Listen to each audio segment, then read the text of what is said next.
빌립보서 2장 우리 12절, 13절. Philippians chapter 2, 12 through 13.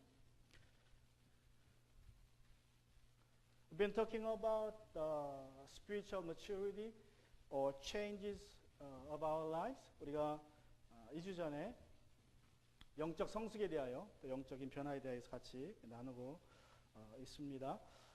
우리 2주 전에 나눈 내용을 잠시 복습하면 다음과 같습니다. Let's go over the verses for it's been 2 weeks since we started this short series about spiritual maturity. 우리 바울은 12절 끝부분에서 말씀합니다. At the end of the verse 12, Paul commands, work out your own salvation. 바울은 자기의 구원을 이루어 나가십시오 라고 말씀합니다. 여러분, 이것은 구원의 시작이 아니라 구원의 과정을 의미합니다. 우리는 하나님의 십자가의 은혜로 구원을 받습니다. 그래서 구원을 이루어 나가라는 말씀은 구원의 시작이 내게 있는 것이 아니라 단순히 구원의 과정을 의미합니다. Paul is not talking about the beginning of our salvation, but the process of our salvation. You know, when you are saved by the grace of God, you are to grow in faith. 자, 그러면 자기의 구원은 무슨 뜻입니까? What does it mean by the phrase your own salvation? We have to work out our own salvation. 그것은 영적 성숙의 책임이 우리에게 있다는 것입니다. 우리 각자에게 있다는 것입니다. 나를 구원해 주시는 것은 하나님의 책임이지만 구원 이후에 내가 성장하는 것은 나의 책임이라는 것입니다. Now, God has the power and authority and responsibility to save us from sin. But after that, we are responsible to grow in faith and spiritually mature. 또 바울은 두렵고 떨리는 마음으로 구원을 이루어 나가라고 말씀합니다. And Paul says we are to work out our salvation with fear and trembling. 두렵고 떨리는 마음으로 구원을 이루어 나가라. 무슨 뜻이라고 말씀드렸습니까? What does it mean? It means, we are to take it seriously, very, very seriously. Because the result of our salvation, our workout, will last forever. And we are going to carry our spiritual maturity, spiritual shape into eternity. 여러분, 이것은 구원을 아주 심각하게 받아들여야 한다는 것입니다. 영적 성숙의 결과는 영원한 결과를 초래하기 때문입니다. 여러분, 우리의 영적인 상태, 여러분이 죽는 그 순간의 영적인 상태가 영원토록 지속됩니다. At the moment you pass away from this world into the eternity, you take with you your spiritual maturity. 그런데 감사한 것은 나 혼자 힘으로 구원을 이뤄나가는 것이 아니라는 사실입니다. 하나님께서는 우리를 구원해 주시고 그냥 내버려 두시지 않습니다. Now, thankfully, we are not all alone. We are not supposed to work out our own salvation on our own. Now, God is ready to work for us and to work with us. Let's go to verse 13. 우리 13절에 가시면 그래서 말씀하기를 여러분 안에 활동하셔서 그래서 우리로 하여금 염원하게 하시고 실천하게 하시는 분입니다 라고 말씀합니다. Verse 13, Paul continues to say, For it is God who is working in you, enabling you both to desire and to work out His good purpose. 여러분, 우리의 영적 성숙을 위해서 하나님께서는 성경과 성령님과 그리고 환경, 특별히 어려운 환경을 쓰신다고 말씀을 나누었습니다. God uses three special tools for our spiritual maturity, such as the Bible, the Holy Spirit, and circumstances, especially hard ones. 자, 그래서 오늘은 이제 우리 영적 성숙을 위해서 이제 우리가 해야 될 일, 지난주에는 하나님이 하실 일을 나누었고 오늘은 우리가 해야 될 일을 나눕니다. Now let's turn to the three things that we must do for our own spiritual maturity. Last time we shared what God does for us in our spiritual maturity. Now we're going to share what we have to do for our spiritual maturity, for changes of our life. 첫 번째로, first of all, choose to think about right things. 옳은 것을 생각하도록 선택하라 옳은 것을 생각하도록 선택하라. We have to choose. Think about right things. 여러분, 영적 성숙은 그냥 저절로 일어나지 않습니다. Spiritual maturity will not happen naturally and automatically. 아기가 태어나면 저절로 자랍니까? Does a newborn baby grow by itself? 그렇지 않죠? 몇 시간마다 한 번 먹여야 됩니까? How often do you have to feed the baby, the newborn baby? Every 3 hours, right? 우리는 3시간마다 아기를 우유 젖을 줘야 됩니다. 안 그러면 어떻게 해요? 시도 때도 없이 울어젖습니다. 뭐 아침이든 저녁이든 아무 상관없어요. 내가 화장실을 가든 내가 뭐를 하든 간에 아기는 상관없습니다. 그냥 배고프면 울어젖습니다. Now what happens when mom forgets feeding her baby? Her baby cries. Cries anytime. Babies don't care. Doesn't care what you do. Where you're at the table or in the bathroom or restroom, it doesn't matter. You know, the baby doesn't care. Just cries until the baby gets what baby wants. Food. 여러분, 영적으로 태어난 아기도 마찬가지입니다. 우리는 신령한 젖을 먹어야 한다고 성경은 말씀합니다. It's the same with a spiritual baby. A spiritual baby also needs to feed on the pure spiritual milk regularly. 그런데 여러분, 만약에 신령한 젖을 하루 이틀 걸러도 배가 고프지 않다면, 그리고 오직 일주일에 한 번 와서 교회에 와서 신령한 젖을 먹는다면, 그래도 배가 고프지도 않고 그냥 아무렇지도 않다면, 정말 우리는 한번 심각하게 내 자신을 돌이켜봐야 돼요. 내가 새로 영적으로 태어났는가? And if a spiritual newborn baby feels okay or normal, even satisfied, doesn't feel any hunger, though being fed every other day, or even 7th day a week, on Sunday, then something is wrong with the baby. If you feel okay, just come to church to feed on the spiritual meal once a week. You feel okay, you're satisfied, then you have to check out your salvation. Because newborn babies doesn't feel like that. 영적으로나 육적으로나 새로 태어난 아기는 일주일에 한 번 먹고 자라지 않습니다. 어떻게 됩니까? 그럼 죽어요. 일주일에 한 번 먹으면 여러분 죽습니다. 거듭나지 못한 사람들은 신령한 젖을 먹지 않아도 배고픔을 느끼지 못합니다. Natural people, spiritually unborn people never suffer hunger for spiritual milk because they are spiritually dead. 여러분, 영적으로 죽은 사람들은 영적인 음식에 대한 갈망이 없습니다. 죽었기 때문에 그래요. 여러분, 죽은 사람은 절대로 먹지 않습니다. 그죠? 죽은 사람은 아무리 잘 차려줘도 먹지 않습니다. Dead people never eat, never feast on something. How great the food will be, it doesn't matter. Dead people don't eat. That's it. Same thing with the spiritually dead people. They don't need spiritual food, the Bible. However, the Bible says we have to feed on the spiritual milk regularly and daily. To stay fit physically, you have to exercise and you have to eat regularly, right? You have to eat well, you have to exercise well. Just like that, to be spiritually fit, we have to feed on the spiritual milk regularly and exercise well. 여러분, 우리가 식사를 규칙적으로 해야 되고 또 운동도 해야 몸이 건강합니다. 똑같은 동일한 원리가 영적인 삶에도 적용이 됩니다.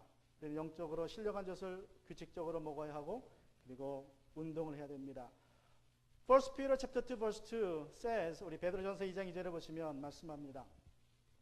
갓난아기들처럼 순수하고 신령한 젖을 그리워하십시오. 여러분은 그것을 먹고 자라서 구원에 이르러야 합니다. Like newborn infants desire the pure spiritual milk so that you may grow by it for your salvation. Again, this part doesn't talk about the starting of your salvation. It talks about the process of your salvation, your spiritual maturity. 여러분 다시 한번 말씀드리지만 구원에 이르라는 말씀은 구원을 받으라는 것이 아닙니다. 구원의 과정 속에서 영적 성숙을 이루라는 말씀입니다. 그래서 어떤 분들이 일주일에 한 번 주일날 교회 와서 신령한 젖을 만약에 먹는다면 여러분 그것은 겨우겨우 생존하는 수준이지 잘하는 것이 아닙니다. Some Christians feed on the spiritual milk only once a week on Sunday at church. By doing that, they barely manage to exist. They are alive, but literally dead. 살아있지만 죽은 것과 다름없는 상태라고 할 수 있습니다. 여러분 신령한 젖인 하나님의 말씀을 규칙적으로 먹는 것이 왜 중요합니까? 왜 신령한 젖을 규칙적으로 먹어야 하고 우리가 그렇게 할 때에 우리에게 어떤 일이 벌어집니까? Why is it important for us to feast on the Word of God? The spiritual milk. What will happen to us when you do that? 그것은 우리가 그렇게 할 때에 우리가 신령한 음식을, 신령한 젖을 규칙적으로 먹을 때에 우리가 마땅히 생각해야 될 것을 생각하게 된다고 성경은 말씀합니다. When you do that, we will think about the things that we should think about. Let's go to Philippians chapter 4 verse 8. 우리 빌립보 4장 8절에 보시면 Philippians chapter 4 verse 8. 우리 빌립보 4장 8절. 마지막으로 형제자매 여러분, 무엇이든지 참된 것과 무엇이든지 경건한 것과 무엇이든지 옳은 것과 무엇이든지 순결한 것과 무엇이든지 사랑스러운 것과 무엇이든지 명예로운 것과 또 덕이 되고 칭찬할 만한 것이면 이 모든 것을 생각하십시오.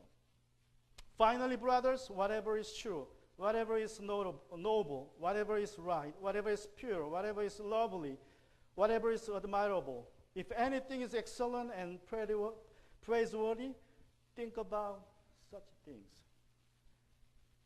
여러분 왜 우리는 이런 것들만 생각해야 됩니까? 왜 우리가 이런 것들 생각하도록 애를 써야 합니까? Why is it so important for us to think about these things described in Philippians chapter 4 verse 8?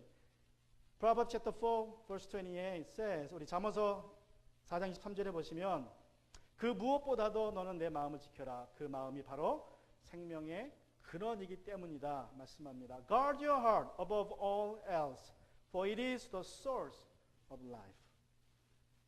여러분 마음은 생각을 담는 그릇입니다. 내가 생각하는 내가 아닙니다. 내 생각이 바로 나라고 성경은 말씀합니다. 나의 생각이 나의 생명을 좌지뿐만 아니라 나의 생각이 곧 나의 생명이라고 성경은 말씀합니다. Your heart is like a vessel to reserve your thoughts. You are not what you think you are, but what you think is you yourself. Your thoughts not only control your life, but also they are your life themselves. And so in Romans chapter 12 verse 2, Paul says, 그래서 로마서 12장 12절에서 바울은 말씀하기를 마음을 새롭게 함으로 변화를 받아서라고 말씀합니다. Paul says, be transformed by the renewing of your mind. 여러분 우리는 참된 것과 경건한 것과 옳은 것과 순결한 것과 사랑스러운 것과 명예로운 것과 칭찬할 만한 것을 날마다 생각함으로써 마음을 날마다 새롭게 해야 합니다. 그러면 우리의 삶이 변화라고 사도 바울은 말씀합니다. 우리가 영적으로 성숙해질 것이라고 사도 바울이 말씀합니다. 하나님의 말씀인 신령한 젖을 날마다 사모할 때만이 이것이 가능합니다. By thinking about what is true, what is noble, what is right, what is pure, what is lovely, what is admirable, and what is excellent or praiseworthy, we transform our life by being renewed in our heart. Now we will be mature in spiritual wise. I think that's possible only when we desire the spiritual milk every day. 여러분 각 종교마다 영적으로 종교 생활을 하는 훈련하는 방법이 다 다릅니다. Each major religion of the world has its own unique way of discipline. 불교인들은 어떻게 합니까? 불교인들은 향을 피우고 명상을 합니다. 무슬림들은 메카를 향해서 하루에 5번 기도 자리를 깔아놓고 기도합니다. 유대인들은 코시어 음식을 먹습니다. 아주 철저하게 먹습니다. 이 사람들은 코시어 음식을 정해놓고 철저하게 먹습니다. 그런데 우리 기독교인들은 어떻게 합니까? 우리는 신앙생활을 Now, each major religion of the world has its own unique way of discipline. Buddhists burn incense and meditate. Muslims face Mecca and submit 5 times daily on their prayer walk. And faithful Jews keep kosher. They are very strict about the food, kosher. How about Christians? What do we do? What stands for our discipline as Christians? 우리 기독교인들은요, 말씀을 읽고 말씀을 암송하고 그리고 소급으로 모이는 것이 우리 기독교인들의 특징이에요. 이것이 역사적으로 기독교인들이 신앙생활을 유지하는 방법입니다. Christians memorize the scripture and build small groups. That's what we have done so far in our history. 그런데 문제는 그리스도인들이 성경을 읽지 않는다는 것입니다. 특별히 오늘날 그렇습니다. But today Christians don't read the Bible anymore. 미국의 모든 가정에 있는 성경을 한 권씩 차곡차곡 쌓으면 약 2,900만 피트 높이로 올라간다 그래요. 얼마 높은 거냐면 2,900만이라니까 우리가 상상이 안 가는데 에베레스트 산에 1,000배 높이로 올라간다 그래요. 미국의 각 가정에 있는 성경책을 다 끄집어내 가지고 한 줄로 쌓으면 에베레스트 산에 1,000배 높이로 우주 공간으로 들어갑니다. If you stack all the Bibles of the homes of America, it will rise up to 29 million feet. You can imagine how high it is. It's nearly 1,000 times the height of Mount Everest. Can you imagine that? It goes into space. 바나그룹의 조사에 따르면 미국 가정의 90%는 집에 성경이 한 권이 있다 그래요. 미국 가정의 90%가. 근데 평균적으로 나누면 보통 우리 그리스도인들이나 가정들이 3권씩 집에 있다고 합니다. More than 90% of American households own a Bible, and the average family owns 3, according to Barna Research Group. 그리고 미국 성서공회에 따르면 매년 500만 부의 성경책을 나눠주고 있다고 합니다. 그래서 우리가 아는 것처럼 여러분 성경책은 all-time bestseller예요. The American Bible Society hand out 5 million copies of the good book, the Bible, each year. As we know, the Bible is the all-time bestsellers. 보험주의 출판사에 따르면 지난 2009년에 경제가 굉장히 어려웠잖아요. 근데 그 어려운 해에도 무려 성경이 미국에서 5억 달러어치가 팔렸다고 합니다. An evangelical publisher alone sold an estimated 20 million Bibles in recession, better 2009. 그런데 이 성경을 이렇게 많이 팔았는데 성경을 통해서 덕을 보는 사람들은 누구입니까? Who has all the benefits from the selling of Bible, publishing the Bible? The sellers, the publishers, right? 책 출판하고 파는 사람만 덕을 봅니다. 최근에 조사에 따르면 미국 기독교인들에게 사복음서를 그 이름을 대라 그러면 거의 되지 못한다 그래요. 그리고 성경의 첫 번째 책이 무엇인지 모른다 그래요. 대부분의 기독교인들이. According to a recent poll, many Christians in the United States cannot name the names of the 4 Gospels in the New Testament. And they do not know what's the first book of the Bible. They cannot name Genesis as the first book of the Bible. 여러분, 기독교는 말씀의 종교입니다. 그리스도인은 성경을 사랑하는 사람, 성경을 읽는 사람들입니다. 우리가 성경을 읽을 때에 우리는 마땅히 생각해야 할 것들을 생각하게 됩니다. 그래서 우리는 매일 성경을 읽기로 선택해야 됩니다. 이것이 영적 성숙의 첫걸음입니다. Christianity is a religion of the book, the Bible. Christians should be the Bible lover and readers too. the Bible makes us think about what you ought to think about. So choose to read the Bible every day, which is the first step for your spiritual maturity. And secondly, 두 번째로, choose to trust the Holy Spirit every moment of your life. 여러분 인생의 매 순간에 성령님을 의지하기로 선택하라. 이것이 우리가 영적 성숙을 이루기 위한 삶의 변화를 경험하기 위한 두 번째 선택입니다. 여러분 날마다 숨 쉬는 순간마다 성령님을 의지하셔야 됩니다. Now, this is our second choice to make to experience life changes, spiritual maturity in our life. We must trust the Holy Spirit every breath of our life. John 15 verse 5, Jesus says, 요한복음 15장 5절에서 예수님이 말씀하십니다. 나는 포도나무여 너희는 가지이다. 사람이 내 안에 머물러 있고 내가 그 안에 머물러 있으면 그는 많은 열매를 맺는다. 너희는 나를 떠나서는 아무것도 할 수 없다. I am the vine, you are the branches. The one who remains in me and in him produces much fruit because you can do nothing without me. Jesus says definitely you can do nothing without me. 예수님이 확실하게 분명하게 말씀하십니다. 너희는 나를 떠나서는 아무것도 할 수 없다. 여러분 우리가 주님을 떠나서 할 수 있는 한 가지가 있다면 그것이 무엇이겠습니까? What can we do without Jesus?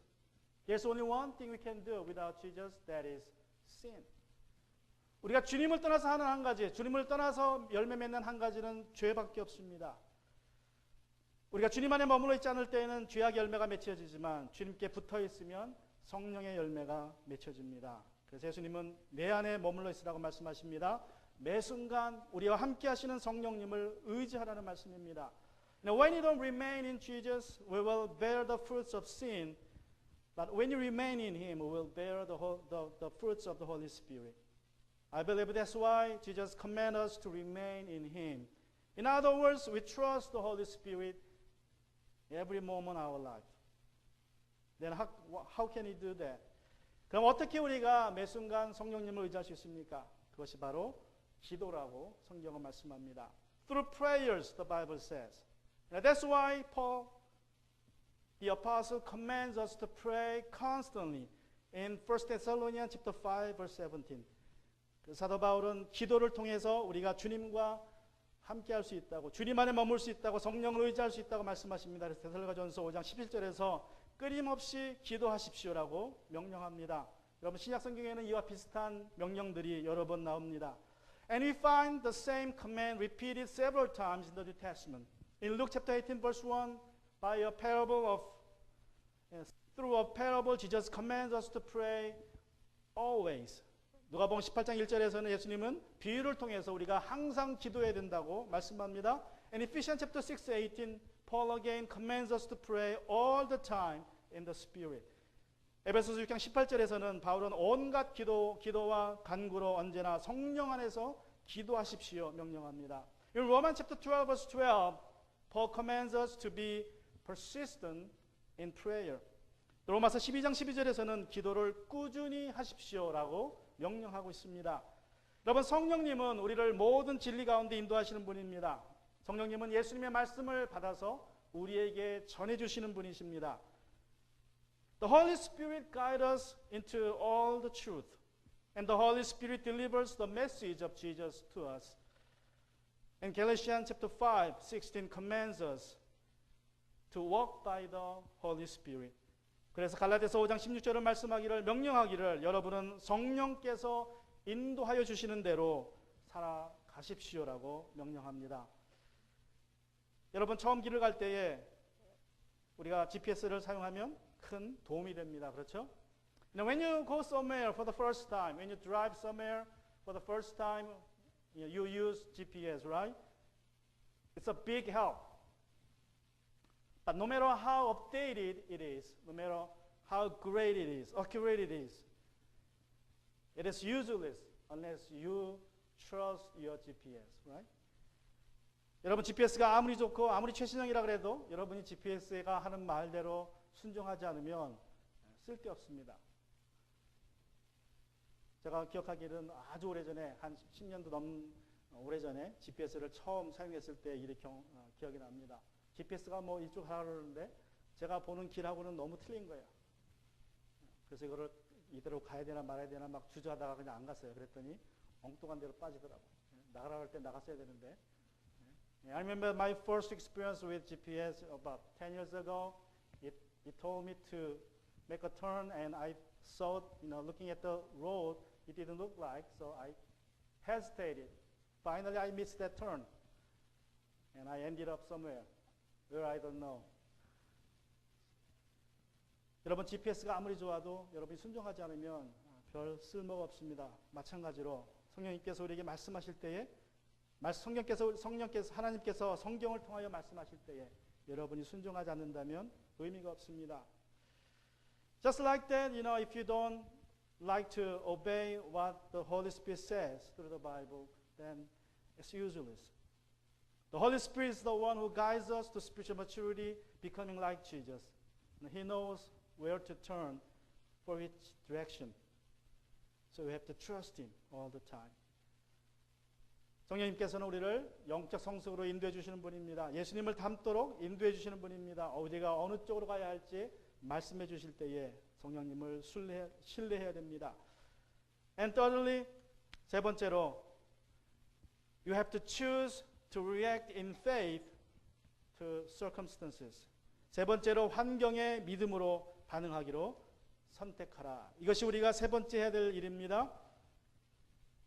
As you probably noticed it by now, there is a very close relationship between the tools God used to change us and the choices we have to make. 하나님은 말씀을 통하여서 우리를 변화시킵니다. 그렇기 때문에 우리는 말씀을 읽어야 합니다. 매일 말씀을 읽도록 선택해야 됩니다. God changes us and matures us through His Word, the Bible. That's why we have to make a choice to read the Bible every day. 하나님께서는 성령을 통하여 우리를 변화시킵니다. 그래서 우리는 매 순간 성령님을 의지하기로 선택해야 됩니다. 기도를 통해서 성령님을 의지해야 됩니다. God also changes us through the Holy Spirit, and so we have to choose to trust Him every moment of our life. Through prayers, we show our trust in the Holy Spirit. 또 마지막으로 하나님께서는 환경을 사용해서 우리를 변화시킵니다. 그러므로 우리는 당면한 환경에 어떻게 반응할 것인가를 선택해야 됩니다. 우리는 믿음으로 반응해야 합니다. And lastly, God changes us through various circumstances. Therefore, we must choose how to react to those circumstances. We must react in faith. 여러분, 믿음으로 반응한다는 것은 많은 경우에 긍정적으로 반응한다는 뜻입니다. Reacting in faith means reacting positively in many cases. 어느 날 두 명의 장님이 예수님께 나와서 눈을 또 보게 해달라고 외칩니다. 그래서 예수님이 그들에게 묻습니다. One day two blind men came to Jesus and asked Him to open their eyes to see.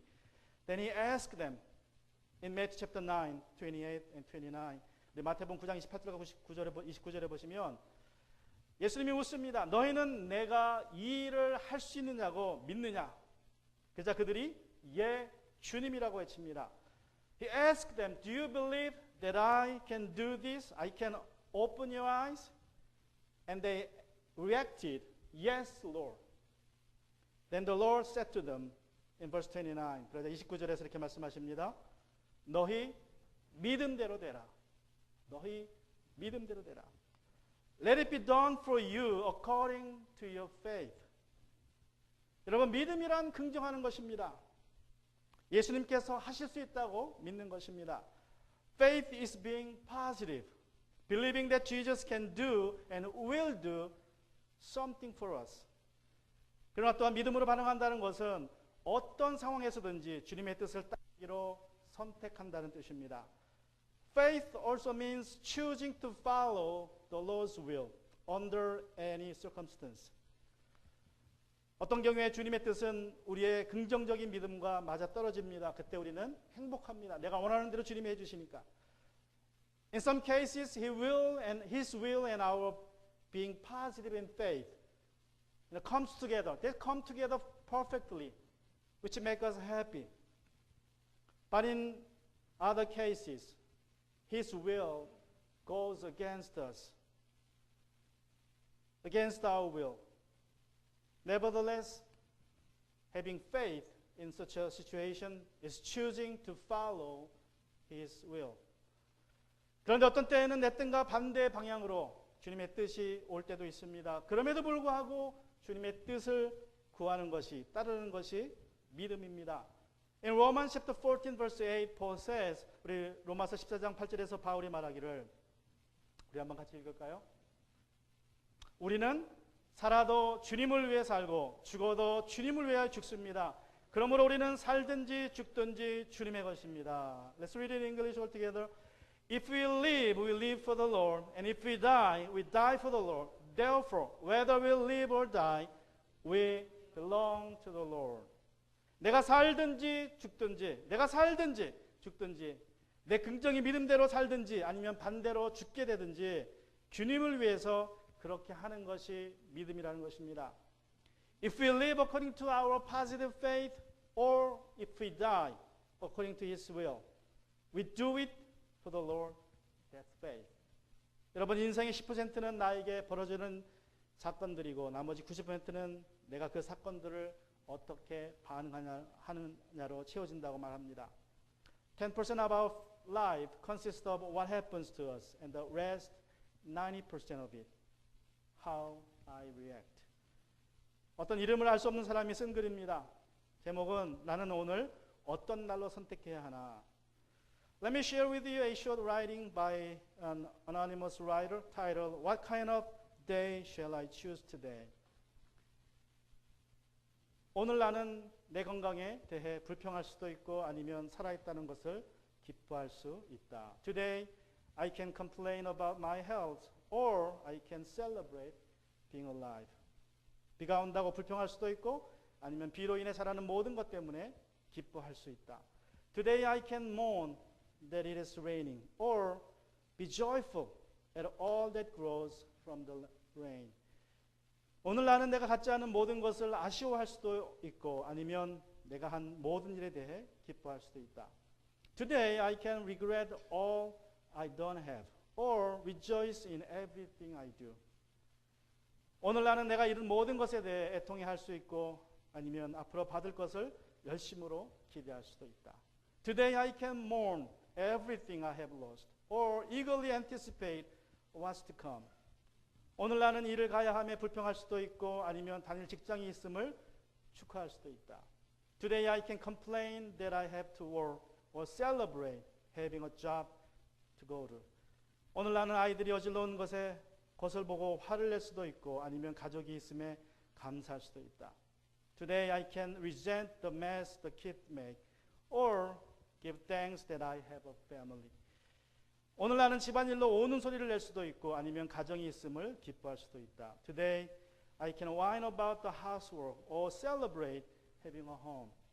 오늘 나는 나를 돌보지 않은 사람들에 대해 울 수도 있고 아니면 사랑을 주고 사랑을 받는 사람들 때문에 행복할 수도 있다. Today I can cry over the people who don't care for me or be happy loving and being loved by those who do. 나는 오늘을 좋은 날로 선택한다. I choose to have a good day today. 여러분, 다음 주에 어떤 일이 벌어질지, 또 다음 달에 내년에 어떤 일이 벌어질지, 여러분 2006년에 어떤 일이 시작될지 우리는 선택할 수 없습니다. 그러나 우리는 벌어지는 데 대해서 어떻게 반응하고 대처할 것인가는 선택할 수 있습니다. 벌어진 상황이 나를 더 사람답게 만들든지 아니면 나를 망가지게 할 수 있습니다. 아니면 벌어진 상황이 성숙의 발판이 될 수도 있고 아니면 실패의 거침돌이 될 수도 있습니다. 이 모든 것이 여러분의 선택입니다. We don't get to choose to have what kind of week, what kind of month, and what kind of year. What do you have? What kind of things you think gonna have in 2016? But you can choose how to react and respond to what is coming. So you can choose let it make me a better person, or let it ruin my life. We can choose to let it be a springboard for our maturity, or we can let it be a stumbling block. So it's all up to us. It's all up to you. 여러분, 하나님께서는 때때로 우리가 원치 않는 상황으로 인도하십니다. 그때 여러분은 무슨 반응을 보이시겠습니까? Sometimes God drives us into an unwanted circumstance. And how would you react at that time? Romans chapter 5 verse 3 and 4 Paul says like this. 우리 로마서 5장 3절과 4절에 보시면 사도 바울이 말씀합니다. 그뿐 아니라 우리는 환난을 자랑합니다. 우리가 알기로 환난은 인내력을 낳고 인내력은 단련된 인격을 낳고 단련된 인격은 희망을 낳는 줄 알고 있기 때문입니다. And not only that, but we also rejoice in our affliction because we know that affliction produces endurance, endurance produces proven character, and proven character produces hope. 왜 환난을 자랑한다고 바울이 말합니까? 환난이 연쇄 반응을 일으켜서 인내와 단련된 인격과 하나님의 성품과 소망을 낳게 한다는 사실을 바울이 알았기 때문입니다. Why did Paul choose to rejoice in his affliction? It's because he knew that it would ignite a chain reaction, producing endurance, and proven character, and hope in him. 여러분 지금 어떤 환경에 처해 있습니까? What kind of circumstance are you facing right now? 고난 가운데 있습니까? Are you in affliction? James commands us in James chapter 5 verse 13. 야고보서 5장 13절에서 야고보 사도가 말씀합니다. 여러분 가운데 고난이 있는 사람이 있습니까? 그런 사람은 기도하십시오. Is anyone among you suffering? He should pray. 우리가 기도할 때 인내합니다. When you pray in your suffering, you will be persistent and you will endure. 하나님께서는 좋은 환경을 통해서 또는 나쁜 환경을 통해서 우리를 다듬으십니다. God changes us and molds our character through good and bad circumstances. 여러분 변화를 원하십니까? Do you want changes? Do you want spiritual maturity? Choose to read the Bible every day and choose to trust the Holy Spirit every moment of your life and choose to react in faith to a difficult circumstance. 여러분이 변화를 원하신다면 매일 말씀을 읽기를 선택하십시오. 또 매 순간 성령님을 의지하기를 선택하는 여러분 되기를 바랍니다. 고난 속에서 믿음으로 반응하는 것 선택할 때에 영적으로 성숙해질 줄로 믿습니다. 우리 같이 시간 기도합니다. Let's bow and pray.